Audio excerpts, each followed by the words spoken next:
без гематоксилин-язинмен боялған, кіші ұлғайтқышпен дәнекер тканьды пердемен бөлінген без бөліктерін көреміз.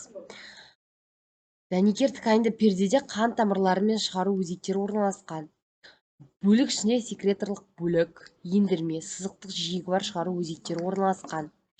Секреторлық бөлік пен шығару өзегін зерттеңіз.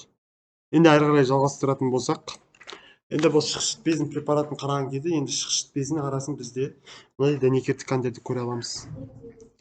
Бұл дәнекер ткандері шықшыт безін бірнеше бөліктерге бөліп тастайды. Мынандай. Яғни бұл секреторлық бөліктер деп аталады. Мынау секреторлық бөлім, мынау секреторлық бөлім мысалға.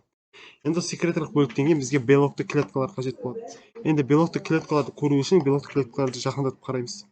Ол мынау шықшыт бездің жақындатылған түрі.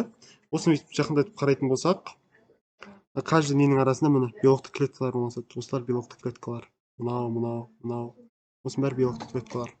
Одан кейін келетін болсақ, одан кейін бізде сілекей түтікше қажет. Осы сілекей түтікше деп отқанымыз, осы ненің секреторлық бөліктердің арасында орналасқан сілекей түтікшелер осылар.